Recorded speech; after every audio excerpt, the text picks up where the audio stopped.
तो चलिए बच्चों, स्टार्ट करते हैं जर्नल एंट्रीज। तो आज देखो, हम लोगों का जो टॉपिक है जर्नल एंट्रीज का, इसको समझेंगे। देखो अपन तो इसमें क्या चीज़ लिखी हुई है, इसके अंदर बेसिकली क्या चीज़ है। सबसे पहले हमारे मन में देखो, जब हम जर्नल एंट्रीज चैप्टर चालू कर रहे हैं, आज अपनी क्लास 11th की अकाउंटिंग चालू कर रहे हैं, तो हमारे मन में सबसे पहले ये एक सवाल उठता है कि हम अकाउंट्स पढ़ क्यों रहे हैं। ठीक है, तो सबसे पहला क्वेश्चन हमारे मन में होता है, what is the need of accounting. What is the need of accounting, हमें अकाउंटिंग की ज़रूरत ही क्यों पड़ती है। ठीक है, तो देखो क्वेश्चन आगे, मतलब इस चैप्टर को प्रोसीड करने से पहले सबसे पहले मैं आपको कुछ थ्योरेटिकल बात बताऊंगा, है ना। फिर उसके बाद इस क्वेश्चन का आंसर देने के बाद, कुछ थ्योरेटिकल बातें बताने के बाद, फिर अपन जर्नल एंट्रीज के ऊपर आएंगे। बेसिकली देखो क्या चीज़ होती है, जब स्कूल में आपने चैप्टर्स पढ़े तो आपने देखा होगा आपकी बुक के अंदर भी शुरुआत के चैप्टर्स सारे थ्योरेटिकल चैप्टर्स हैं। वो थ्योरेटिकल चैप्टर्स हमें तब समझ में आएंगे जब हमें इसका थोड़ा सा प्रैक्टिकल पोर्शन समझ में आएगा। बेसिकली देखो, ये सब्जेक्ट प्रैक्टिकल है। प्रैक्टिकल का मतलब जैसे मैथ्स होती है वैसे है, इसमें अपन न्यूमेरिकल्स करेंगे। तो न्यूमेरिकल चैप्टर जर्नल एंट्रीज से चालू होता है, जिसमें जो कि आपकी बुक में जिसका नाम क्या है, बुक्स ऑफ ओरिजिनल एंट्री। जब आप अपना कंटेंट खोल के देखोगे तो उसके अंदर क्या नाम दे रखा है, बुक्स ऑफ ओरिजिनल एंट्री, है ना। तो वो चैप्टर आपका समझ में आना जरूरी है, बुक्स ऑफ ओरिजिनल एंट्री।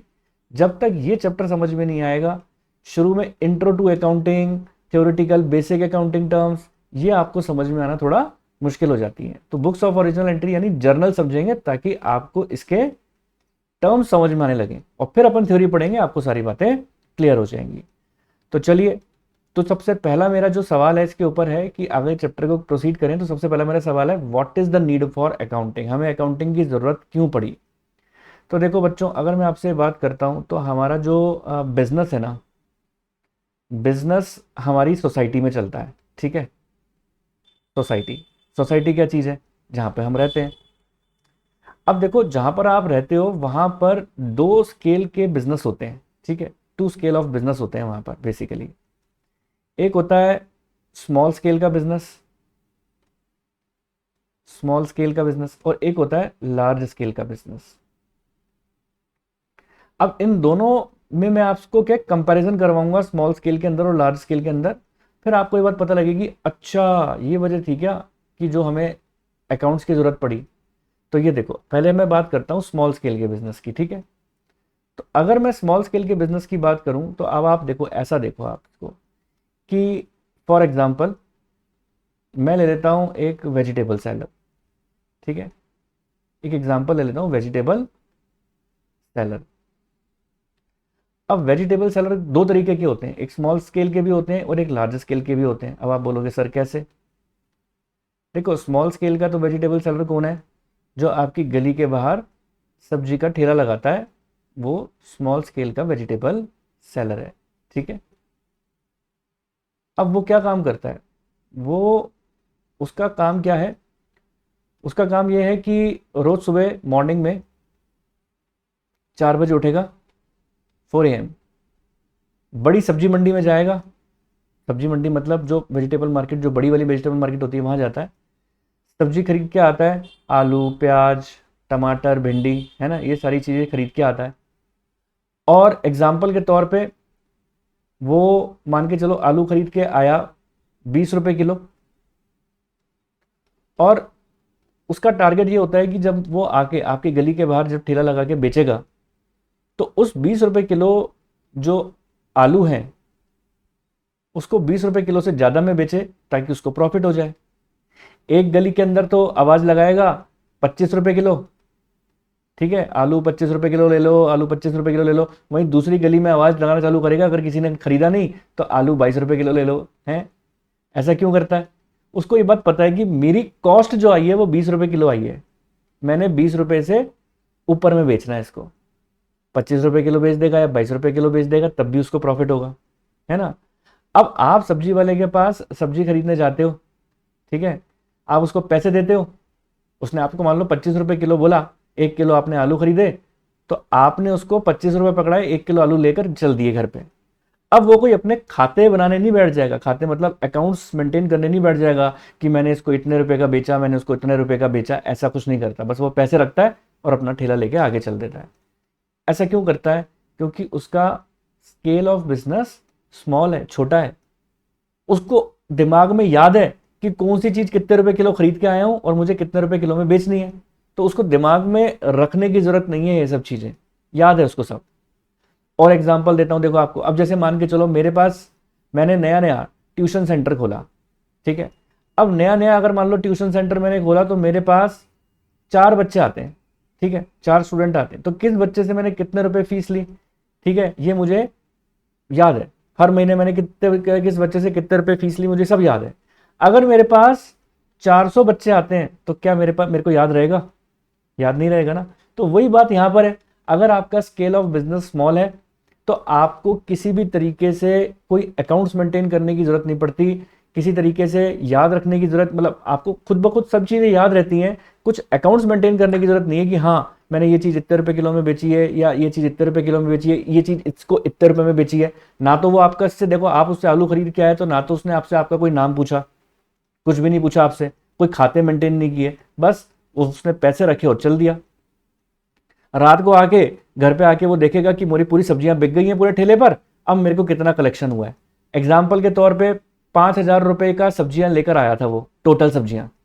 अगर वो जानता है कि मैंने 5,000 रुपए से ये सब्जियां ऊपर बेच दी, 5,000 रुपए से मान के चलो 6,000 रुपए में बेच दी, तो उसको ये बात पता लग जाता है कि चलो जी मैंने प्रॉफिट कमा लिया है, तो अब मेरे को अगले दिन 1,000 रुपए तो अपने घर पे दे देगा घर खर्च के लिए, और अगले दिन फिर से वो 5,000 की सब्जी खरीद के आ जाएगा। तो उसको किसी तरीके का कोई अकाउंट रखने की जरूरत नहीं पड़ी, है ना।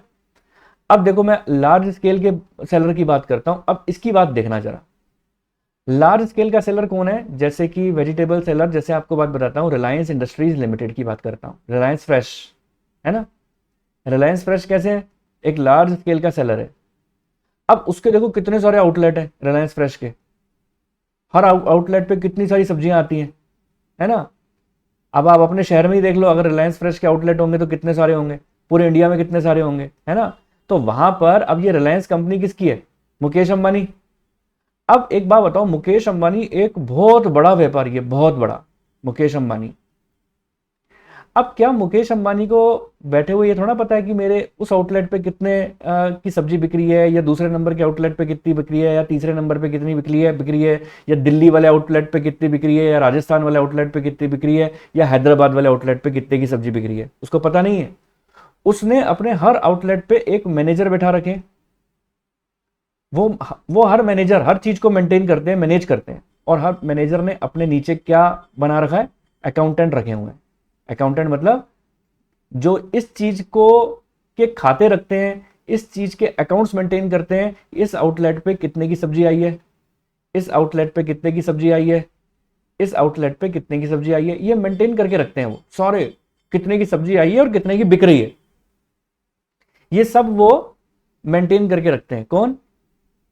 रिलायंस फ्रेश के हर आउटलेट के अकाउंटेंट, जो मैनेजर्स ने अपॉइंट कर रखे हैं। तो मुकेश अंबानी के बस की बात है क्या कि वो सब कुछ याद करके रखेगा? नहीं। ऐसा क्यों? क्योंकि उसका स्केल ऑफ बिजनेस लार्ज है, ठीक है। वेजिटेबल सेलर कैसा है? ये लार्ज स्केल का। जब आपका बिजनेस का स्केल बढ़ जाता है ना, तो आपको सारी चीजें दिमाग में रखना मुश्किल हो जाती हैं। बात वही आ गई ना, अगर आपके पास 400 स्टूडेंट हैं तो आप क्या याद रख पाओगे क्या कि मैंने किस स्टूडेंट से कितनी फीस ली है? मैं नहीं याद रख पाऊंगा ना। तो ऐसे केस के अंदर मुझे क्या काम करना पड़ेगा? मुझे अपने अकाउंट्स मेंटेन करने पड़ेंगे। किस बात से, किससे कितने पैसे लिए, किसको कितने पैसे दिए, ये सब चीजें हमें क्या करनी पड़ेंगी? अकाउंट्स में मेंटेन करनी पड़ेंगी, ठीक है। तो बस ये जरूरत थी हमें अकाउंटिंग की। हमारा बिजनेस के स्केल के ऊपर डिपेंड करता है। अभी देखो हमारा जो सोसाइटी है ना, कॉम्प्लेक्स होता चला जा रहा है, बहुत कुछ लेन देन होते हैं हमारे। अब वो सारी बातें हम अपने दिमाग में मेंटेन करके तो नहीं रख सकते ना, रिटेन करके तो नहीं रख सकते ना। तो उसके लिए हमें क्या काम करना पड़ता है? अपने अकाउंट्स मेंटेन करने पड़ते हैं। और वो अकाउंट एक ऐसी भाषा है जिसको मैं आपको सिखाऊंगा, और उस भाषा के अंदर उन चीजों को आप रिकॉर्ड कर लोगे कि किन से कितने पैसे लेने हैं, किसको कितने पैसे देने हैं। और फिर जब फ्यूचर में जरूरत पड़ेगी तो हमको झट से वो रिकॉर्ड देखकर पता लग जाएगा कि मैंने किससे कितने पैसे लिए और किसको कितने पैसे दिए, क्योंकि हम माइंड में नहीं रख सकते। तो एक ऐसी भाषा, कुछ रूल्स रेगुलेशन के तहत मैंने आपको सिखानी है।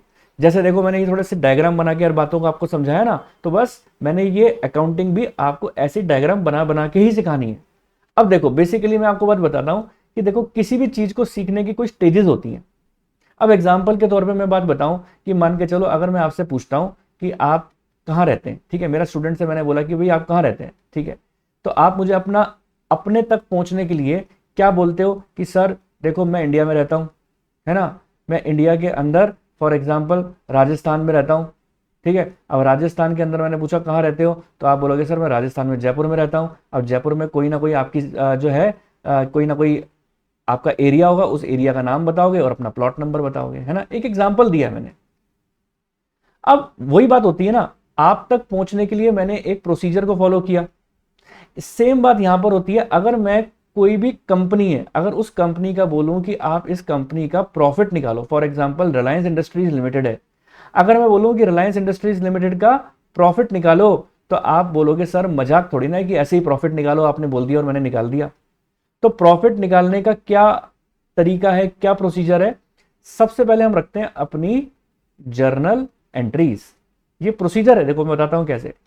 जर्नल एंट्रीज बना लोगे तो जर्नल एंट्रीज बनाने के बाद क्या बनेगी? लेजर। जब लेजर बना लेंगे तो लेजर के बाद क्या बनेगी? Trial balance. ठीक बात है। और ट्रायल बैलेंस बना लोगे तो ट्रायल बैलेंस से बनेगी फाइनल अकाउंट्स। देखो, फाइनल अकाउंट्स नाम से पता लग रहा है फाइनल है ये, और फाइनल अकाउंट से आपको पता लग जाएगा कि आप प्रॉफिट में हो या लॉस में हो। यानी किसी भी कंपनी का प्रॉफिट लॉस निकालने के लिए इसी प्रोसीजर से गुजरना पड़ता है। पहले बनानी पड़ती है जर्नल, जर्नल बन जाएगी तो जर्नल से ही बनेगी लेजर, और लेजर बन जाएगी तो लेजर से ही बनेगी ट्रायल बैलेंस, और ट्रायल बैलेंस बन जाएगा तो उसी से ही बनेगा फाइनल अकाउंट्स। आपके मन में एक विचार उठेगा कि सर क्या हमें सब बनाना पड़ेगा? मैंने कहा हाँ, और मजे की बात यह है कि ये सारे आपके चैप्टर्स के नेम है। सर ये वाला भी हमारी बुक में तो नहीं है। मैंने कहा ये चैप्टर का नाम आपकी बुक में है books of original entry. Ledger chapter ledger नाम से ही है, ट्रायल बैलेंस चैप्टर जो है वो ट्रायल बैलेंस के नाम से ही है, और फाइनल अकाउंट्स चैप्टर जो दे रखा है फाइनेंशियल स्टेटमेंट के नाम से दे रखा है। तो ये सारे चैप्टर हमें एक एक करके समझने हैं, सीखने हैं, और फिर जब मैं आपको थ्योरी पढ़ाऊंगा तो आप बोलोगे सर अब समझ में आई कि ये थ्योरी क्या चीज है, जो हमें business entity concept, accounting period concept, और इतने भारी भारी शब्द debtor, creditor, bills payable, bill receivable, ये सब जो बताया करते थे, अब समझ में आया कि इनका मतलब क्या है। तो आपको बेसिकली क्या चीज जानना जरूरी है? इसकी प्रैक्टिकल पोर्शन को जानना जरूरी है। जब आप प्रैक्टिकल पोर्शन जान जाओगे तो आपको सारी बातें एक एक करके क्रिस्टल क्लियर हो जाएंगी। तो मेरा सबसे पहला स्टेप क्या रहेगा? आपको समझाना जर्नल एंट्रीज की।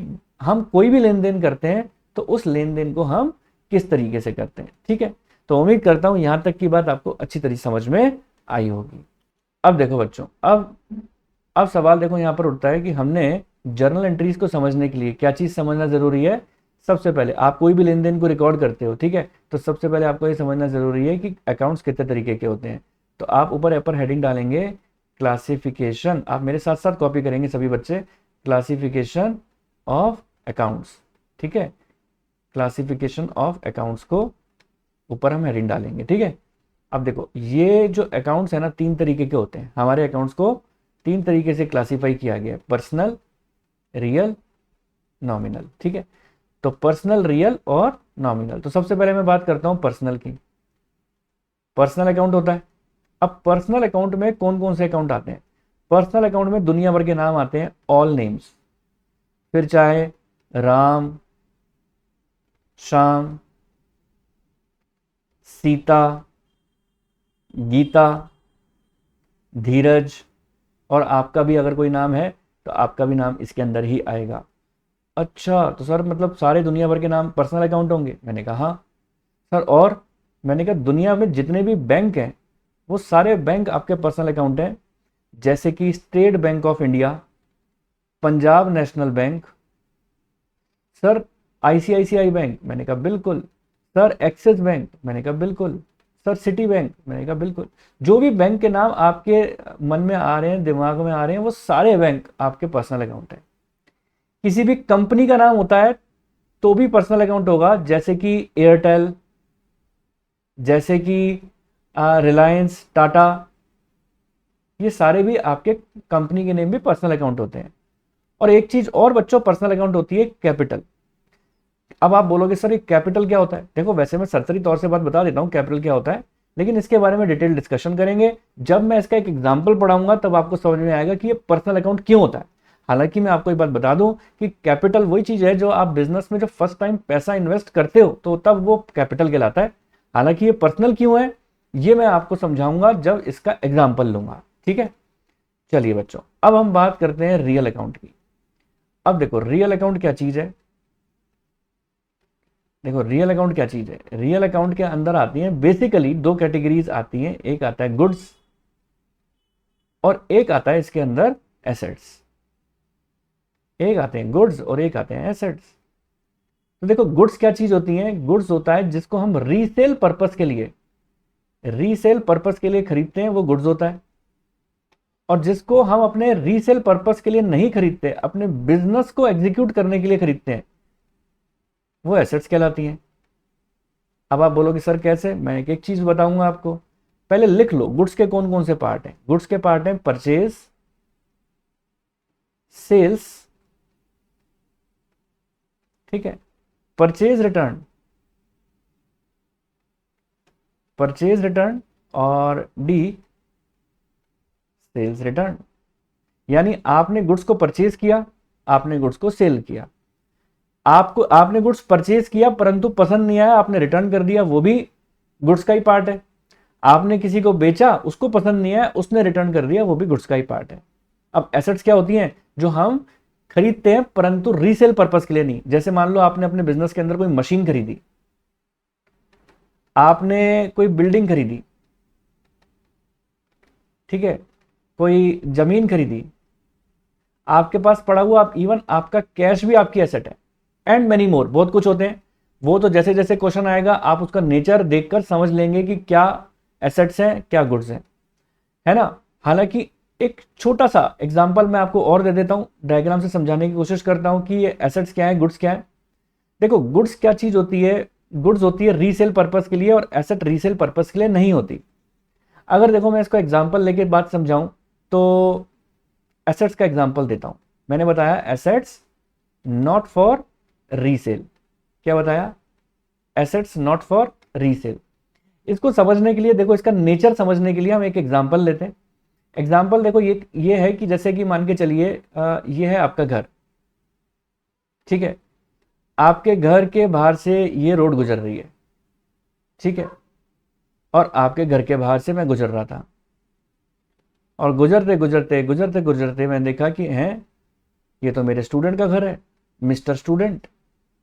और मैंने आपके घर के बाहर घंटी बजाई, आप बाहर आए, मैंने घंटी बजाई, टिंग टोंग, आपने बोला सर आप, मैंने कहा हाँ बेटा मैंने आपके घर के बाहर ये एक कार खड़ी हुई देखी है, BMW, इतनी लग्जरी कार है बेटा, मेरे को खुशी मिली देखकर।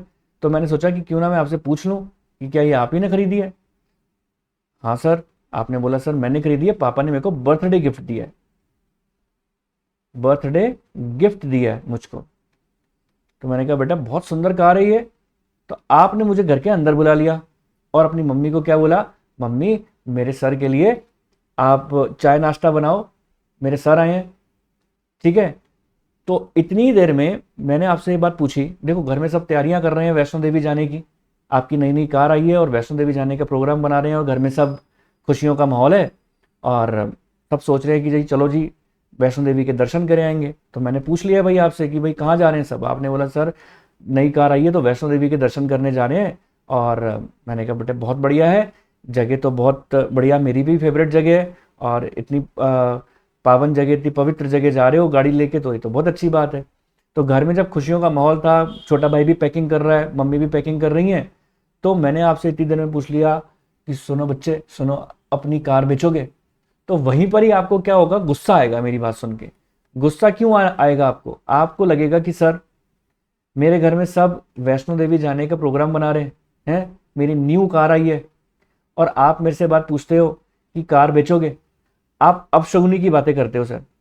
मम्मी मेरे सर के लिए कुछ भी नाश्ता पानी बनाने की जरूरत नहीं है, आप मेरी बेइज्जती करोगे, बेइज्जती करके मेरे को घर से बाहर निकाल दोगे। तो ऑब्वियस सी बात है मैं भी सख्ते में आ जाऊंगा, अरे यार ये क्या चीज़ थी। और ऑब्वियस सी बात है, देखो आपका गुस्सा आना एक जायज़ सी बात है। क्यों? क्योंकि पापा ने जो कार आपको गिफ्ट किया है कोई रीसेल पर्पस के लिए थोड़ी ना किया है।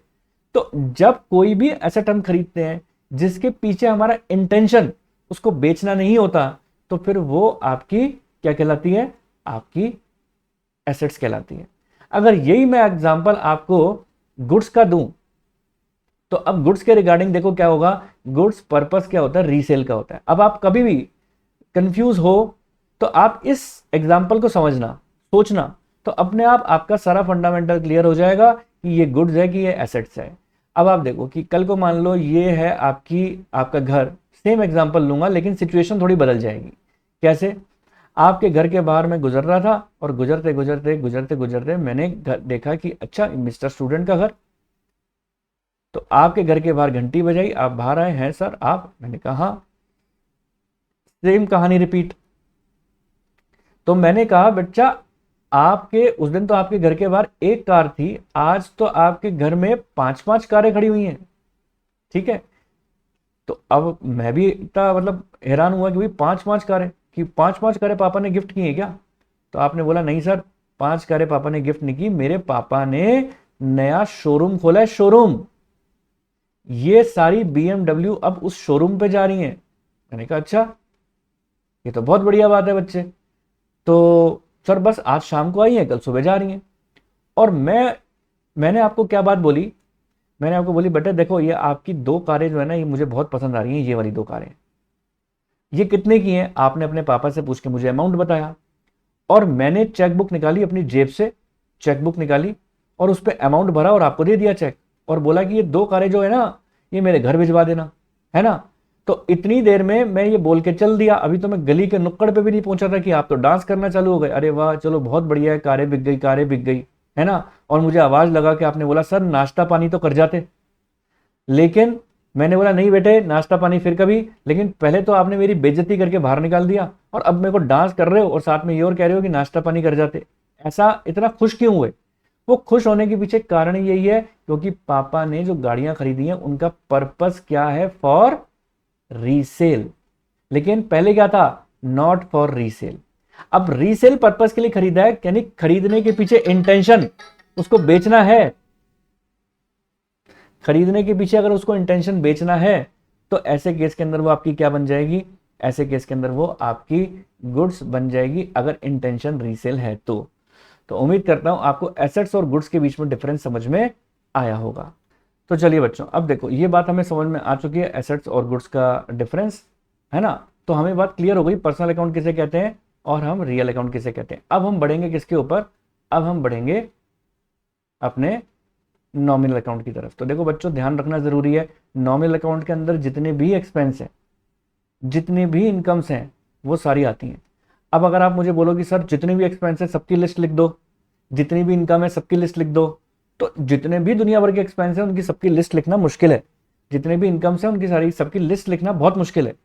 आप जब क्वेश्चन कराऊंगा आपको तो आप सिर्फ इतनी सी बात पहचानेंगे कि क्या कोई पर्टिकुलर अकाउंट पर्सनल है। अगर वो नहीं है तो चेक करो क्या वो रियल है, नहीं है तो फिर वो नॉमिनल होगा। एग्जाम्पल के तौर पे कुछ एक आध बताऊं तो जैसे सैलरी, सैलरी किसी का नाम नहीं है, पर्सनल नहीं है, रियल की लिस्ट में भी नहीं है, तो नॉमिनल है। ठीक है।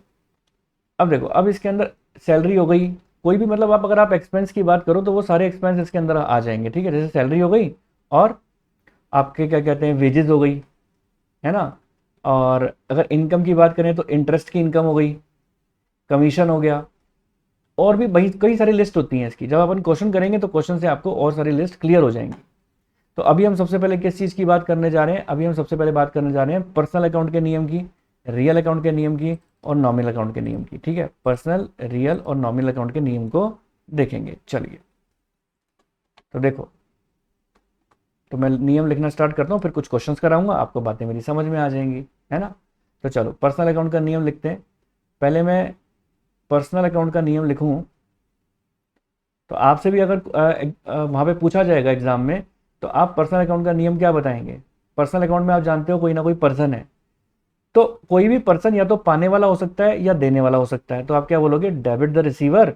यानी दो पहलू होते हैं, जैसे होता है ना हेड और टेल, जैसे होता है दिन रात प्लस माइनस, ऐसे डेबिट क्रेडिट दो पहलू हैं।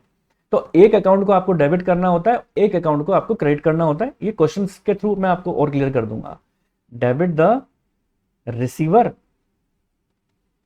डेबिट द रिसीवर, और बी, ठीक है, बी हो जाएगा credit the giver, credit the giver.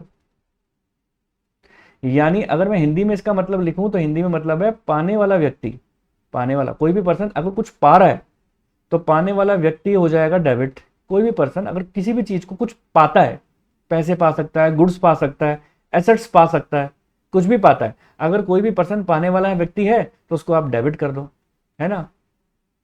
और अगर देने वाला व्यक्ति है, कोई भी पर्सन अगर कुछ दे रहा है, देने वाला अगर कोई भी पर्सन व्यक्ति है, ऐसा कोई भी व्यक्ति है, तो देने वाले को क्या कर दोगे, क्रेडिट कर देंगे, है ना।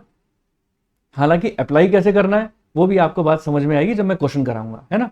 अभी आप देखो, अगर मैं बात करता हूं अब हम बात करेंगे रियल अकाउंट की। तो देखो रियल अकाउंट का क्या नियम है, तो रियल अकाउंट का नियम लिखो, रियल अकाउंट, रियल अकाउंट का नियम है, यहां पर लिखेंगे व्हाट कम्स इन डेबिट। देखो यहां कोई पर्सन नहीं है, यहां कोई वस्तु होगी, तो इसलिए debit the receiver credit the giver wording use नहीं कर सकते। हम लिखेंगे व्हाट कम्स इन डेबिट, यानी आने वाली वस्तु को डेबिट करना है। व्हाट कम्स इन डेबिट, आने वाली वस्तु डेबिट, ठीक है, कोई भी ऐसी वस्तु जो आ रही है तो वो डेबिट। और B, what goes out credit, what goes out credit, अगर कोई भी ऐसी वस्तु है जो जा रही है, यानी जाने वाली वस्तु क्रेडिट, कोई भी ऐसी वस्तु जो जा रही है तो उसको हम क्रेडिट कर देंगे, है ना। अब आती है बात पर्सनल रियल। अब नॉमिनल की बारे में बात करें तो नॉमिनल अकाउंट का नियम क्या कहलाता है। नॉमिनल अकाउंट का नियम थोड़ा इनसे उल्टा है। देखो ऊपर वाले दोनों नियमों के अंदर हम क्या काम कर रहे थे, चाहे वो पर्सन फिर पाने वाला हो तब भी डेबिट कर रहे हैं, अगर कोई चीज आने वाली हो तब भी हम डेबिट कर रहे हैं, है ना। आ रहा है या पा रहा है तो डेबिट, जा रहा है या दे रहे हैं तो क्रेडिट। लेकिन यहां पर थोड़ा नेचर उल्टा है। कैसे है, all expenses and losses are debited, यानी जितने भी खर्चे हैं वो डेबिट हो जाएंगे, सभी खर्चे डेबिट करेंगे, ठीक है। और B point, all incomes and gains are credited, यानी सभी फायदे क्रेडिट करेंगे, incomes and gains are credited. तो क्या लिखोगे, सभी फायदा क्रेडिट। तो ठीक है जी, अभी तक देखो अपन ने क्या चीजें पढ़ी। मैंने अभी तक देखो आपको ये बात बताई, अकाउंटिंग क्यों रखते हैं, ये बात पढ़ी अपन ने। ये इसका मैंने प्रोसीजर बताया कि भाई हमारे अकाउंट्स के अंदर किस तरीके से स्टेप्स चलेंगे, पहले क्या सीखेंगे, फिर क्या सीखेंगे, फिर क्या सीखेंगे, है ना। फिर आपने क्या चीज देखी, फिर अपन ने ये चीज देखी, अब देखो इसके अंदर क्या कहते हैं, स्टेप सीख लिए। फिर उसके बाद अपन ने क्या चीज सीखी, क्लासिफिकेशन ऑफ अकाउंट सीखा कि अकाउंट्स तीन तरीके के होते हैं, पर्सनल, रियल, नॉमिनल, और उसकी पहचान सीखी। और उसके बाद मैंने आपको एसेट्स गुड्स के बारे में डिफरेंस बताया और पर्सनल, रियल, नॉमिनल के नियम बताए। तो ये थे अब तक के सारे पॉइंट्स। उम्मीद करता हूं आपको अच्छे तरह समझ में आए होंगे।